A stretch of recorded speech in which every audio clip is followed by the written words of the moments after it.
Welcome to the Mirror End. My name is Mark Machado. I'm joining you from New York, and I'm joined by my cousin, who is on the same side of the pond as me at the moment, just a little bit further north. The professor of cricketology, Dominic Machado. We've got a lot to discuss today. It's been a massive week in Sri Lankan cricket.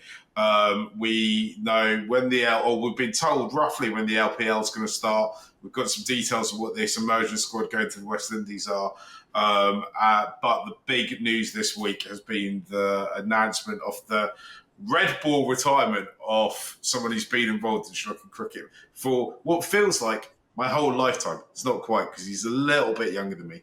Angelo Mathews is going to be hanging up his red ball boots, should we call them, at the end after the end of the first test against Bangladesh, which is only in about 3 weeks' time. It's massive news. If you've not come across us before, we are the Murray End. We talk about Sri Lankan cricket. We have a newsletter. We have WhatsApp groups. We have a whole community of Sri Lankan cricket fans all around the world. Please do enjoy. Join in. Hit the subscribe button. Hit the follow. Get involved in the contents, in the comments. Just don't be a bigot and join the discussion. Dom, I think we're just going to start at the Angelo news because that's the biggest thing of the week. It's not that we weren't expecting it, but still, when I saw the statement, it felt like a moment, right?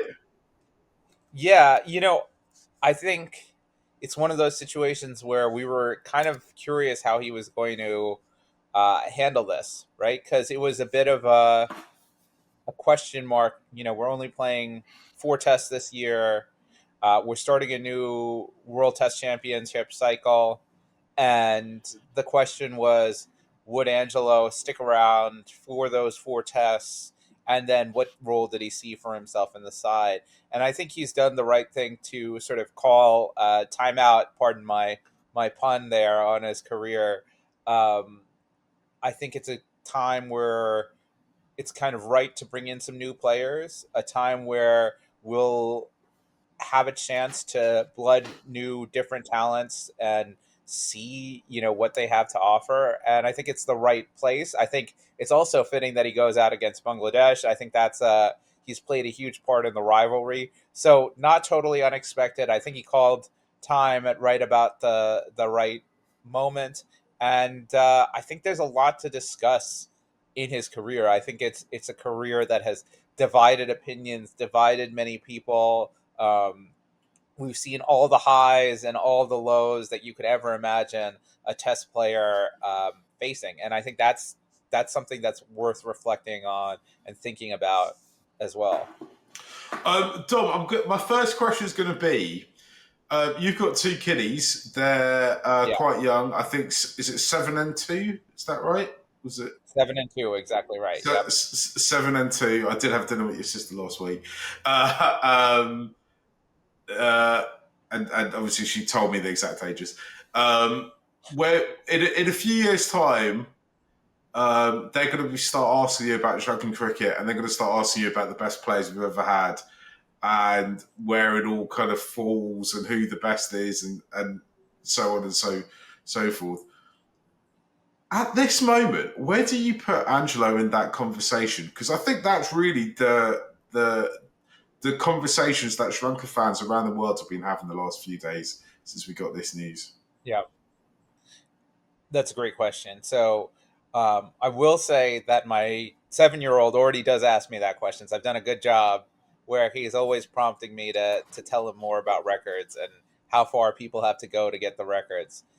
Um, Angelo is a really tough figure to place, right? So there, let's start with the raw numbers, right? 16 test hundreds, over 8,000 runs, third highest run scorer ever in Test cricket for Sri Lanka. 118 Test plays played, right? Obviously, an outstanding long career. And I think it depends how you want to think about the player. For me, Angelo Mathews, 2013, 2014, is one of the best players I've ever seen don Sri Lankan cricketing colors, right? He was sort of unmatched. He was a test captain. He was playing well, right? So, like in 2014, he scored 1,100 runs at an average of 77. And those runs were not just, runs anywhere. There were runs all across the world. And we all remember that innings he played. The 200s he scored were in England, right? One at Lord's and one at Headingley, that 160 that we'll never forget. I cannot ever wipe from my memory the way that Angelo just kicked into that like fifth gear, right, and was taking down all kinds of fast bowlers. Jimmy Anderson at his peak, he was not scared. He was not bowed ever by that. And I also remember that year, it was, I think, it was Mahela's second to last test against Pakistan. He comes out, there's a thunderstorm brewing. He smashes 25 off of 13 balls and wins the match and then runs off to thunderstorms. That was what Angelo Mathews typified. If you needed something done in a tough situation, he was the man that bailed you out. And in 2013, 2014, and even 2011 and 2012 and other formats, he was doing that. He was doing that consistently. And I think he kind of elevated and extended both Mahela and Sanga's career by being that man for a crisis when Sri Lanka was at its best. And so there's that part for me. For him, like, we cannot erase that. I think after 2015, what I remember is the injuries. I remember the struggles, being in and out of the side. I remember him chasing balls all too slowly. Right, he still scored runs. Let's not get that wrong. He still did score runs, particularly over the last few years, but it was different. It wasn't the game changing, match changing innings that he played earlier in his career. He wasn't the dynamic force. He was a good player, but not a great player. So that's kind of how I think about Angelo's career, is that he was a great player 2013, 2014, and we wanted to see, right, because I think at that point some people would have said he's at the precipice of joining that Fab Four of Joe Root, Steve Smith, Kane Williamson, Virat Kohli. And I remember thinking in my heart of hearts as a Sri Lankan fan, he's just as good as every one of those players, right? But what makes you a legend of the game is being able to get to that peak and continue on, right? And to have several peaks, even if you don't continue on um, forever, right? So for me, Angelo has reached some of the highest heights that any Sri Lankan cricketer ever had.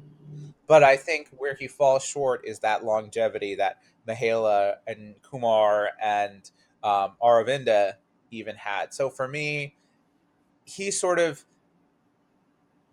is just outside the pantheon, right? If you think of the pantheon as the forever untouchables of Sri Lankan cricket, right? The Sanats, the Aravindas, the Mahelas, the Sangas, the Malingas, the Muralis, right? Those are the guys for me who are untouchable, right? Chamri is knocking on that door right now too, but Angelo is right below that for me. We won't get into it, but I'm definitely putting Charmery in that pantheon. But Yeah, that's for a whole different episode. yeah, Um, I agree with you on that. Yeah, so I think the thing about Angelo, right, it's impossible to talk about his career at this point and not reflect back on the injuries. Because I think you're absolutely right when you say, Doug, going into until those injuries kind of kick in 2015, 2016, 2017, you're like, he's one of the best players on the planet. He's the guy that the torch was firmly in the hands of, and he's meant to be kind of running further up the hill if you can go up it from where we were at that peak, right? It's interesting because I learned via Twitter, I think it was Akila on Twitter was tweeting out or was talking about how Angelo's first hamstring injury was actually doing the hurdles race at school when he was about 15 or 16 years old, which is a real, like, well, there's two things. It's obviously, it's now become a instantly in the Sri Lankan cricket fandom becomes a counterfactual, right? What happens if we never got those injuries?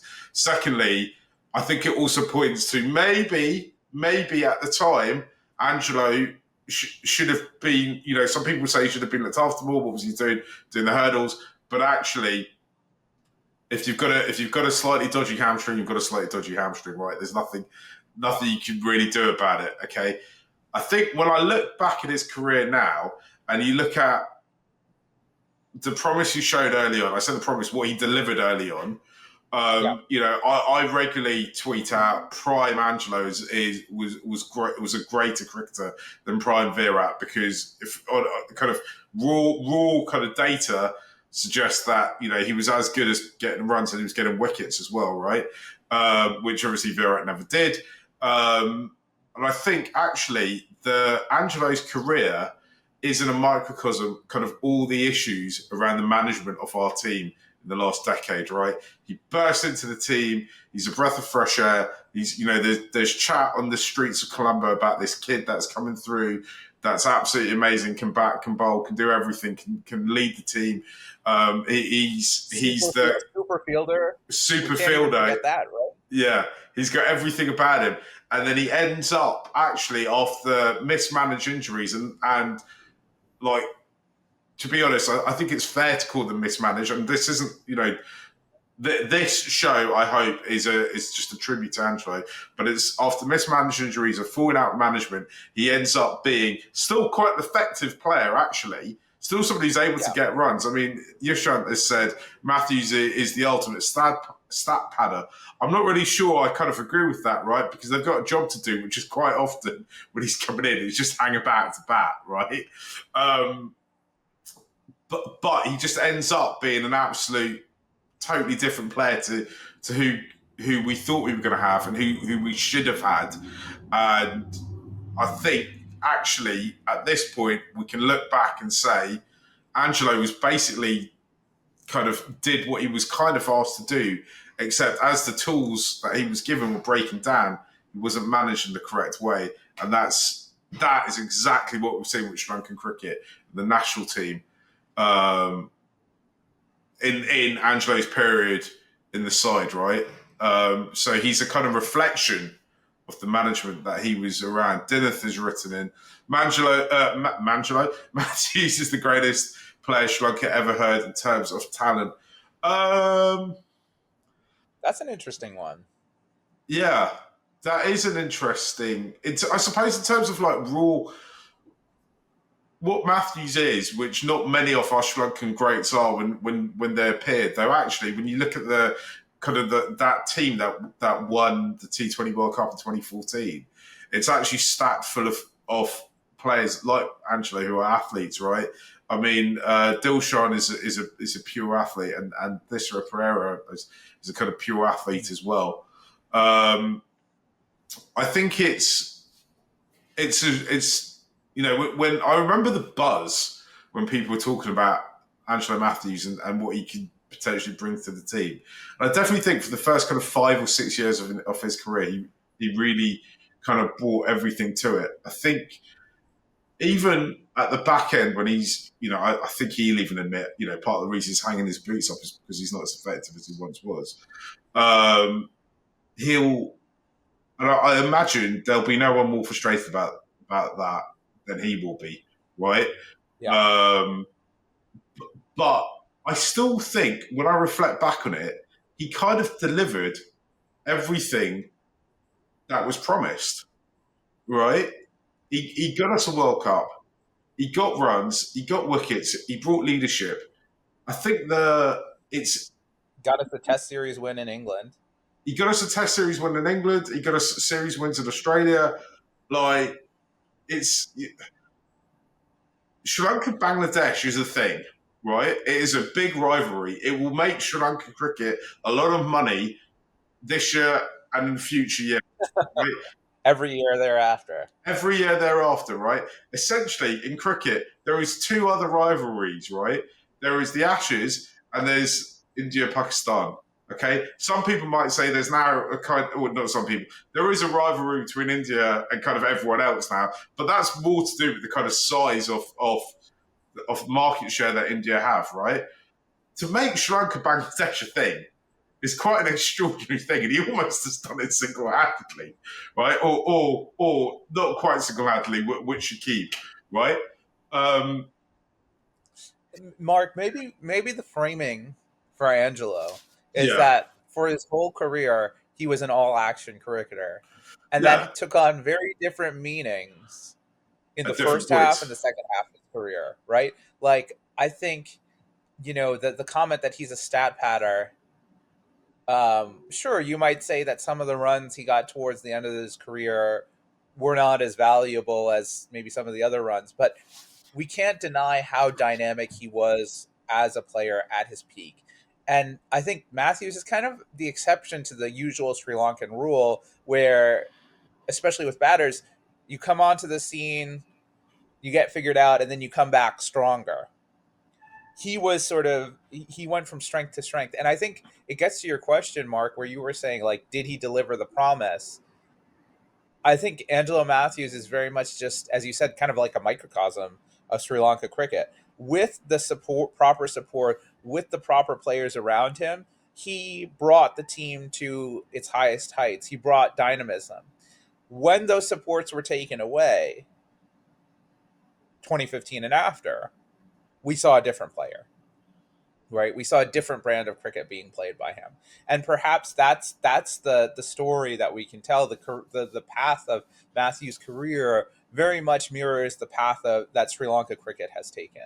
The dynamism, the expression, the innovation we saw 2009 to 2014, the excitement that we saw then became burdens and expectations that weighed heavy on him and many other players in the post Mahela Sangha era. Yeah, it's and I just think there's large point or not large points or periods. There's points in his career where when things go wrong, he's the person who gets the blame. Right? He's quite frequently the person who gets the blame, which is such a Sri Lankan way of thinking about things. Right? Yeah, Where it's like instead of going, what you should be doing if you're management of the team or if you is go right. These are the players. Angelo Mathews, I mean, even now, I think we see this when he plays T20 games domestically. Angelo Mathews is a match winner, right? At his best, he was a kind of Swiss Army knife on the pitch, right? He was, yeah, so Dennis written in this comment, which there's so much you can talk about Angelo. Don't forget in the 2011 World Cup semi-final when he was injured, yeah, the squad had to call up 3 players to replace him. Genuine fast bowling all round is so rare in Sri Lanka who could score abroad. I mean, that's it, right? Angelo Mathews was yep, a kind of action magnet wherever he was on the pitch, to the point of now, even now in the last games he's played, it's always the action is always in or around him, right? He's always there or thereabouts. He's one of the few Sri Lankan players, not one of the few actually. I think that's slightly unfair, but he's one of those Sri Lankan players who's always speaking up. He's always in press conferences. He's always talking. He's always happy to address issues. But he's one of those players that we should have been. The consensus should have been right. How do we get the most out of this guy? How do we get him as yes, fit as yeah, possible? How do we get him as healthy as possible for the longest period? Except in a very I say uniquely Sri Lankan. I think there might be other cricket cultures that do this as well. I think it happens a little bit with England. Instead, the first thing is right. When can we lumber him up with a captaincy? When can yeah, we? He's a well-spoken kid. Let's get him to do as many interviews as possible. How do we? Why do we need? They wanted to push him front and center when actually it should have been right.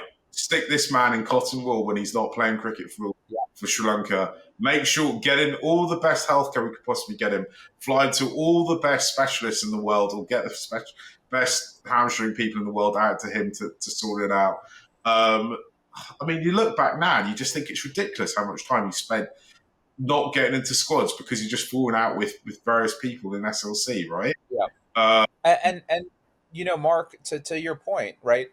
They abused him and rang him for every ounce they could get for him. There was one point, I believe it was 2016, where he had played the most cricket over the past 5 years out of any, as compared to any cricketer, right? As an all action all rounder. And that's just unacceptable. You see how India takes care of Jasprit Bumrah. You see how England takes care of Ben Stokes, right? He should have been given that treatment rather than saying, okay, Mahela and Sangha are gone, right? We're putting all the pressure on you. It's your job to carry this team. They should have said, all right, Angelo, we have to protect you because you are a match winner. And what they turned him into was an effective player who could come in and do a job, but they took that dynamism. They took that game changing ability from him by putting too many expectations on him. And I think if there's any lesson to be learned from it, is that you have to win as a team. You cannot win on the back of one player, and you cannot cast blame. And one of the sad things was seeing how frustrated Angelo got sometimes. You remember he and Kissel Mendes put together that amazing partnership in New Zealand, right? And they bat out a day and a half to draw the test. And when Angelo gets his century, he does the push-ups, right, and flexes at the dressing room because he'd been called out on his fitness. And the number of pot shots that were taken at a player like Angelo, whether fair or not, it's just not how you deal with things, right? It was he was the scapegoat for so much of what happened, right? I think that negatively affected his play because instead of being able to be dynamic, to go out and express yourself and play in innings at Headingley, right? Like that is just bravado. It's not worrying about your stat line. It's worrying about what I need to do to win the game, right? And once that stopped being the case, Angelo's play dipped. It's in Sri Lanka, we love having an enemy, right? We love having a figure head that we can throw disdain at, right? I think this is a difficult thing for me to say, but I'm gonna say it, right? I think Angelo also has a couple of characteristics that he was born with that mean he becomes an easy figure of hate for certain Sri Lankan mentalities, right? He's kind of ethnically ambiguous. He has an anglicised name. Obviously, me and you, Dom, know what it's like to have an anglicised name and be Sri Lankan. It's easy to make someone like Angelo the scapegoat in the way Sri Lankan society is quite often. But actually, I think too many times he was just being asked to do too much, or there was too much emphasis on him, even to at this moment. Well, not quite this moment because obviously Sanders in charge, but at so many times previously, whoever's in charge of the Sri Lanka national cricket men's side has been a kind of not necessarily as public facing as they need to be, and I think that has been harmful to him. I think he's. Look, obviously, I'd read any book written by any Sri Lankan cricketer, right? But he's the one guy you want to book from as soon as possible, right? To kind of lay out his story and how he saw things all the way through would be absolutely fascinating. My favourite. I think. Oh, go ahead. Oh, go ahead, Mark. I was going to say, I was just thinking about, was it last LPL when his brother given a statement saying Shakib should be allowed to play in Sri Lanka? Amazing. That's just incredible. Yeah. I also feel like he, you know, he's like he has had there's been a lot of friction between him and SLC. But I think at the same time, this is again another, I think, very Sri Lankan quality. He's too loyal to tell the world about what actually happened. I think he wouldn't I think that would be a brilliant book if he sat down and was like, I'm going to tell you everything that transpired. I'm going to give you this 17-year cross section of Sri Lanka cricket from the greatness that he walked into to the struggles that he dealt with later in his career. But I think at the same time, we can say this about Angelo. He was always ready and willing and wanting to play for his country. He's a loyal Sri Lankan.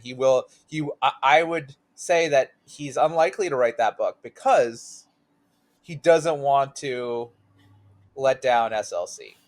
Well, the statement was interesting, right? Because I know last summer the kind of conversation around the press box was that Angelo doesn't want to retire, right? You get the impression that Angelo was kind of pushed into this retirement slightly. The statement says that he's available for white ball cricket. I generally wouldn't write off, if someone was like, I wouldn't take a bet against, I would have never bet against Angelo Mathews. Like, I wouldn't write him off making a comeback for a World Cup, especially a home World Cup. Um, um, I think the fact that he said he was still available for white ball cricket suggests maybe he was slightly kind of nudged into this. I think there's a whole conversation to be had about whether or not the timing's right. I think the fact they've nudged him into it makes me think that they are thinking beyond this series, which, Yeah. look, after everything we talked about and how he was mismanaged by the people who run the Sri Lankan national side, I think it's good that they're thinking about this, and they're thinking about what kind of player will he be at the end of the next World Test Championship cycle. When I watched him field over the summer in England, sometimes I felt maybe I should just volunteer to go run and get the ball for him. And I'm in a much worse physical shape than Angelo Mathews has ever been. But it did look painful. Those hamstrings have taken their toll on him.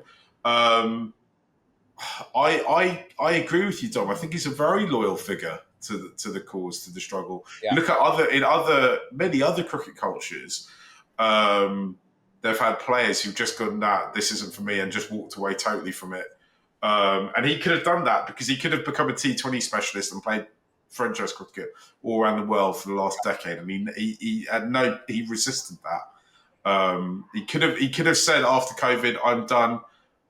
Like, I'm done. I've got a few years left in me. I'm just going to go play franchise stuff around the world. Yeah, people have written in saying Narayan and De Kock, etc. Exactly. He's never done that. He's always stayed loyal to the cause. I can't think of any Sri Lankan player who has actually done that thus far.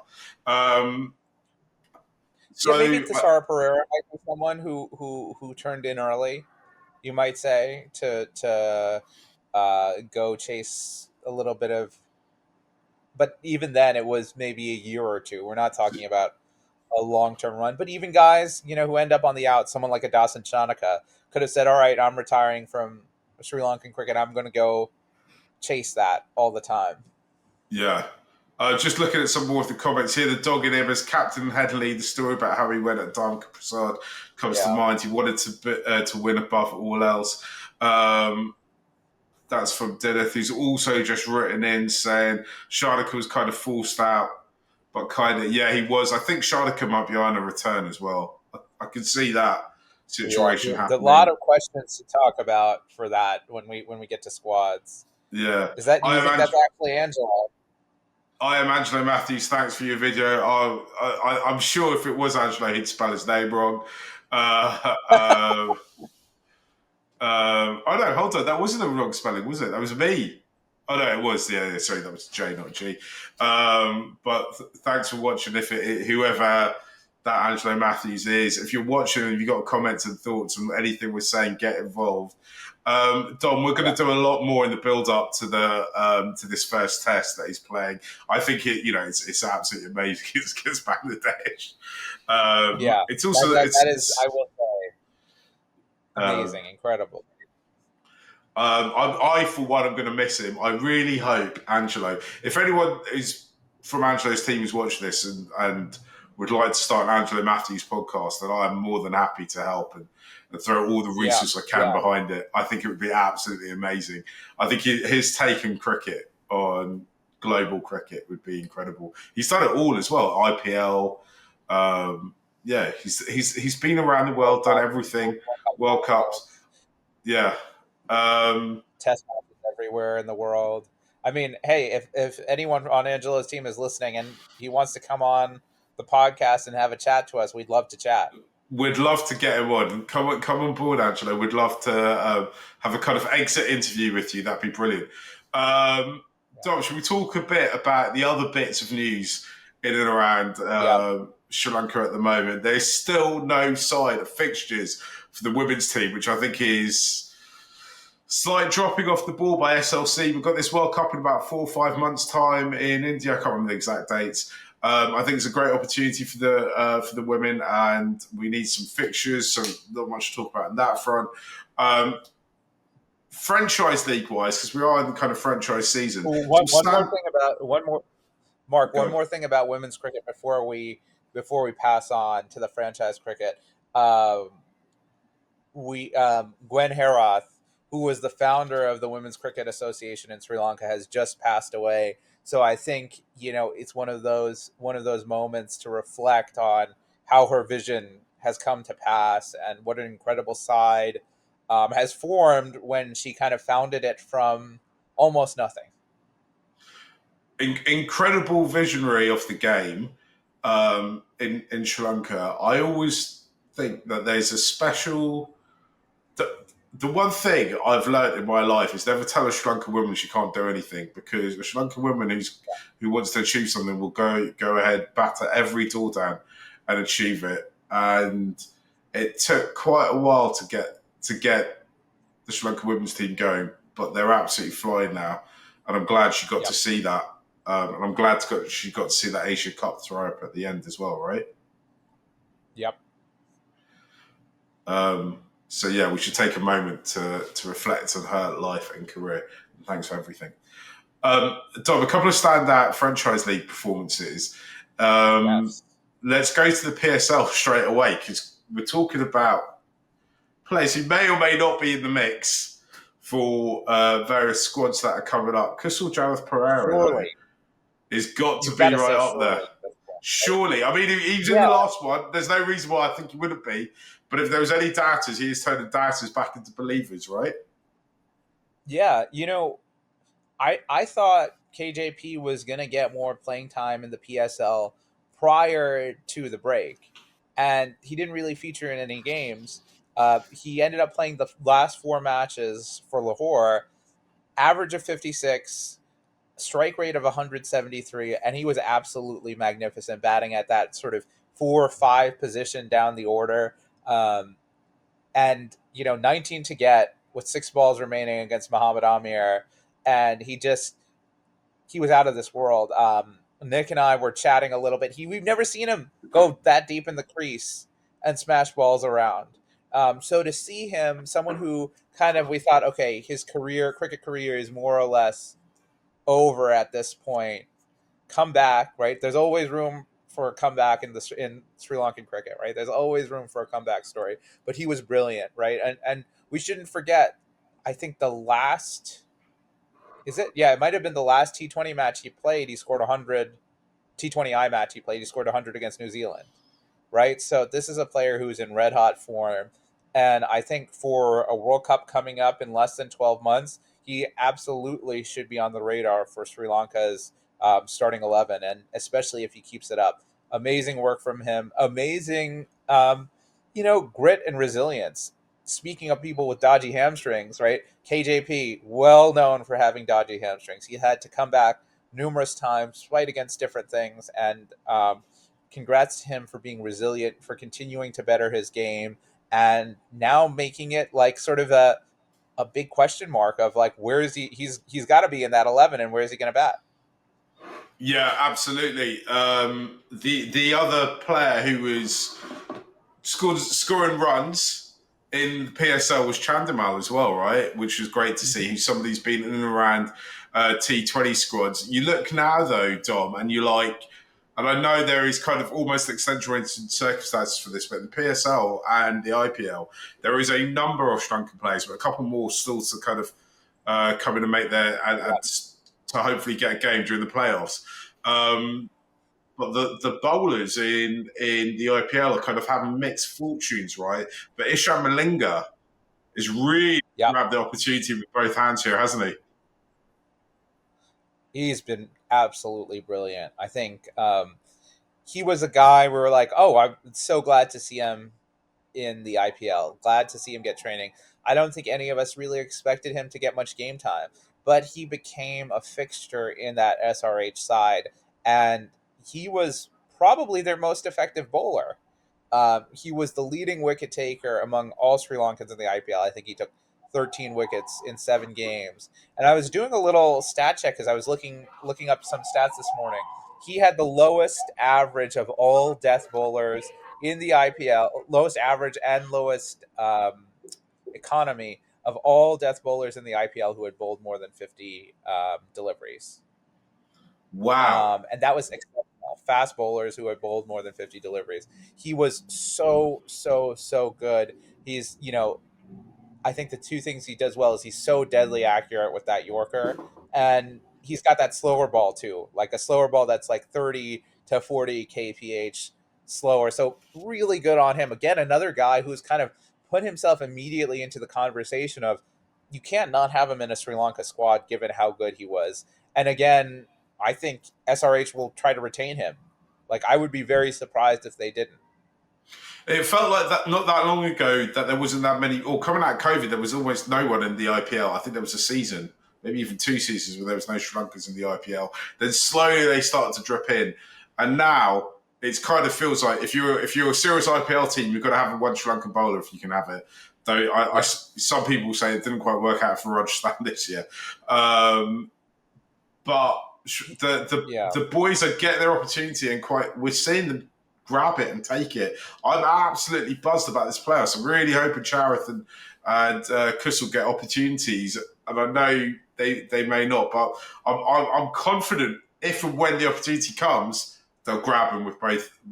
They'll grab the opportunity and make a mark. We've talked extensively a couple of weeks ago or last week about Kussel making his way in, and hopefully this time next week there'll be something to talk about with one or two of those players as well. It's absolutely been fantastic to see. Dom, when we get towards the time to start picking squads, we're going to have to talk about who's in a bowl for Sri Lanka, because again, kind of felt not that long ago we were talking about where Sri Lanka get overs from, who's gonna bowl where, what have we got the bowlers. Yeah. Now bowling for the first time in my life has not just become Sri Lanka's strength, but there's actual depth charts of how good our bowlers are, right? Right. You think about how much talent there is in that fast bowling group, right? You've got Malinga, you've got Patharana, you've got Madhushanka, you've got Tushara, you've got Chamira, you've got Kumara. You've got six really high quality T20 bowlers who are not just, they're not guys who are coming in and just filling a couple overs. Those are attacking, wicket taking options, all of them. So it'll be really interesting who Sri Lanka feel is the best pick. I think the balance of the squad is also going to be a really interesting question as well, right? Because there's an argument, and I don't think there's been an argument like this for a long time in Sri Lankan cricket, to play three fast bowlers. Like in your team that has five bowlers, you could very well make an argument that three of those should be fast bowlers. I'm just saying something that should probably be mentioned. Apparently, Tushara was playing for RCB today, which I totally missed, and took 1 for 26 from his 4 overs, which is absolutely excellent and good to hear, because I was a bit worried about why he wasn't playing. It didn't make any sense to me. Sorry, Dom. You're right about the 3 fast. Yeah. And it's not that. I think what's really exciting for me is we now have bowlers, or we should do, for every type of pitch, right? Because before you kind of felt, right, in Asian conditions, we're going to be all right. But the further away you get from that, it might be a struggle. And now you're like, actually, Custom Rajasthan's out there getting fifers in the county championship, right, for Essex. Yeah. And it this time last year, I felt like Custom was, I used to always think he was the man for every occasion, because what would happen is he'd end up in every single squad. He'd end up playing the second or third match for every series after injuries and so on. And he'd get wickets and he'd be effective. But then I always felt like maybe he wasn't in their plans. And now you can kind of see why it felt like that, because it suddenly seems like Rajta is quite far down the kind of pecking order. Right, and he was somebody who I thought was an established international a year ago. Yeah, and I think the other thing about this is we shouldn't see Asita Fernando. As I love him to death, I love Asita Fernando, but Asita is not. He should not be around this squad when it comes to fast bowling, given the resources that they have. And I think it's going to be exciting to see how they pair it up. I think the skill sets are so different, right? You have guys like Madhushanka and Tushara who bowl early on, who bowl in the power play. You have guys like Malinga and Patirana who are like world best at the back end, right? You've got spinners who can bowl up front, right, in Wilalage and Tikshana. You have spinners who can bowl in the middle. So you have all sorts of different tools that you can use and rotate and take advantage of matchups, right? You don't have to be like, okay, this guy's got a bowl here, but you can switch things around. You don't need to use everyone's quota when you've got that much talent. Absolutely, absolutely. It's so exciting, such an exciting time to be us. Um, let's talk about this immersion squad because we've got a squad flying out to the West Indies. I imagine imminently. That's why they've announced it. Dhananjaya Lakshan is going to be captain in the squad, which I thought was an interesting selection. And there's a lot of other players who've been making quite a name for themselves domestically, who they are trying to kind of push on and obviously get a bit of experience playing around the world. Let's talk about Lakshan's selection first, Dom, because he's been someone who's been was in that absolutely amazing Richmond College team with what feels like half the current Sri Lankan 11. He's the one that hasn't quite broken through yet. He has been in and around senior squads, but he's not had that moment yet. He's not cut through. He came with great promise, though, and it hasn't quite worked out for him thus far. But it looks like SLC haven't lost faith in him, though, right? Yeah, so someone had a comment that Dhananjaya Lakshan is always emerging. He's always been an emerging player, right? And I remember in the LPL, right, those first 2 seasons, he was so good, right? Able to move the ball at pace, able to hit a bit. So, again, a fast bowler who can bat is a rare thing in Sri Lanka. So I think that's one of the bits that we kind of need to hold on to, right? We want those talents to come through. I think what's interesting is that what you don't see in this emerging squad are two other fast bowling all rounders, Chamindu Wickramasinghe and Malsha Therapathy, right? So you wonder what that means for their participation in this upcoming series against Bangladesh. I'd imagine, at least in Chamindu Wickramasinghe's case, I hope it means he's going to be around the squad. But you never know. So that was another thing I was kind of reading this list for, right? There's no Nuanindu Fernando. Um, there's no there's a couple other players missing that you're like, okay, so I guess these guys are in our plans. Oh, Pawan Ratnayaka is not there, right? So that's another guy who, again, so I'm reading this list both to see who's out there, who's getting these reps, and to see who might be in in these squads that might be taking over Angelo's place or things of that nature. Um, Other guys, it's great to see Ravindu Rasantha get a chance. Um, he led the NSL in scoring, right? He scored like 3 centuries. He was really, really good.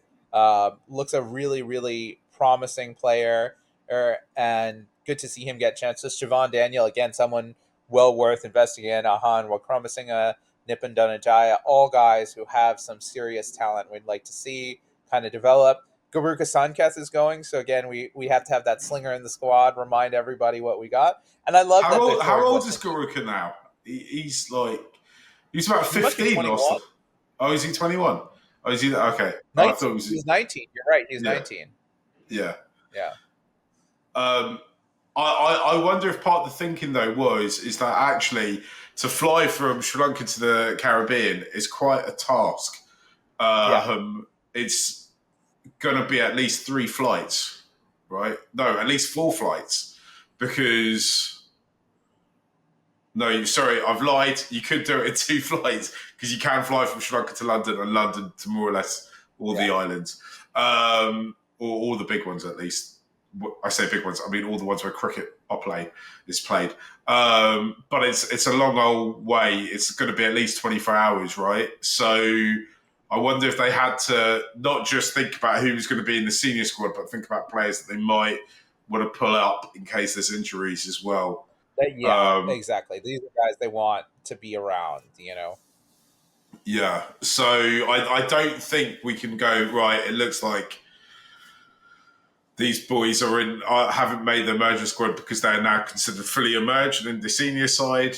I think it just means that they're kind of in contention for it as well. I'm Yeah. looking forward to this tour, right? Because I think we should Yeah. learn a lot about where these players are at and what they Yeah. how close they are to fully emerging. To paraphrase your earlier quote on Luxor.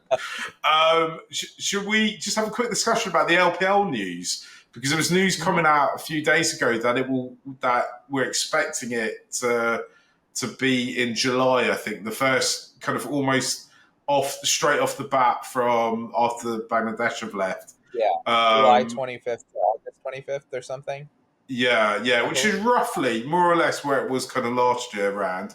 I haven't seen anything about the two unowned clubs. I think there might actually be three unowned clubs. It's a bit, I'm not quite sure about it. Um, so, considering there's no owners in place, Yeah. um, ordinarily I would suspect that with the IPL reaching its climax this week, you'd expect to do marketing activity from about today. I'm talking to you on Tuesday, in the last week of the kind of IPL. I am yet to see that. Obviously, I'm not in Colombo. I'm not in Sri Lanka at the moment, so maybe there is stuff happening. But I'm hoping we might get some clarity by the time next time we Yeah. speak, this time next week, on who some of those owners are, what the teams, how is there going to be a draft? Is there going to be an auction? Like With that take. what the Yeah. plans are. Are they going to change the rules slightly last year? Last year, we saw very few young Sri Lankans get a shot at it. Kind of what is the point of this tournament if youngsters aren't getting a go? What foreign players are coming over to play? Where will Tom Cole Academy be playing? Like, these are questions.